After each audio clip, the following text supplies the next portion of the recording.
if I may move on to the latter part of your new book, and your recent spell as interim manager, whatever you were being called, at Granada. I work on the Trans-Europe Express, our European football show here on TalkSport, and we were watching the sight of you at the side of a. I mean, I'm gonna have to be careful what I say. I'm going to speak the truth.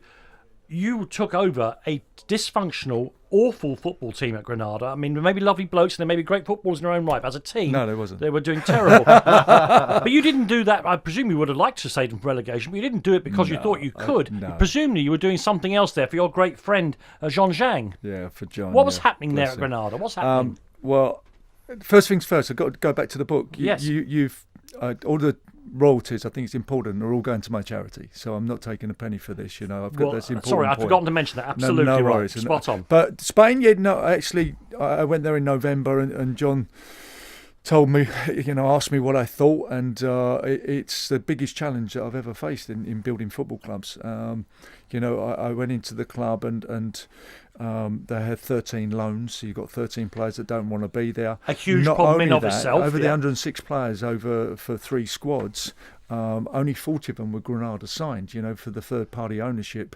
is still honourable by FIFA 3 years ago. The previous owner owned 60%, 60 of the players. So the players that you've got are not even yours.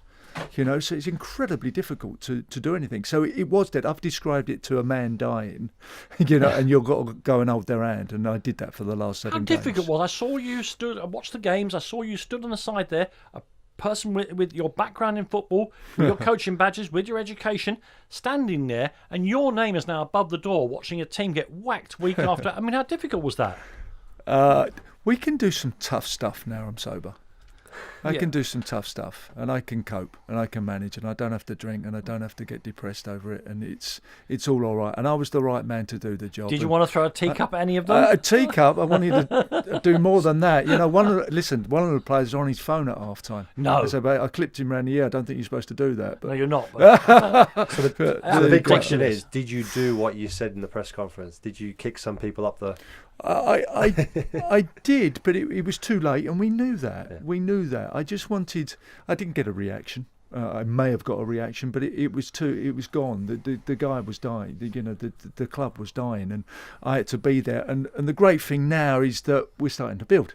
And the sports director's gone in. The coach is announced today. I think there's a press conference going on in Granada at the moment. Who will it be? We've got can you 3. tell us? Yeah, I'm not sure. Okay. No, let them announce it down there first. But and what are you going to do we've got a with good them man. ongoingly? I'm still not finished. I've still got to build a little bit. I'm still vetting all the players. We've signed 3 players. Good goalkeeper was at Las Palmas last season, so hopefully he comes in this week. So good centre forward. So I'm still vetting all the players. We got stung. My boss got stung there last summer. And we're not going to give 100% control to the Spanish again. They only had 4 Spanish players in the team. If you draw a list of 10 things that could be wrong with your football team, they ticked all the boxes. No local players. And more than that, too many the lone challenge players. is because they're not your players. Like you say, because of the previous owner owning all the players, you've bought nothing.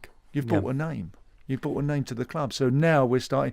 My motto and my thing that I'm telling the fans, it was a player agency. It wasn't a football club. No.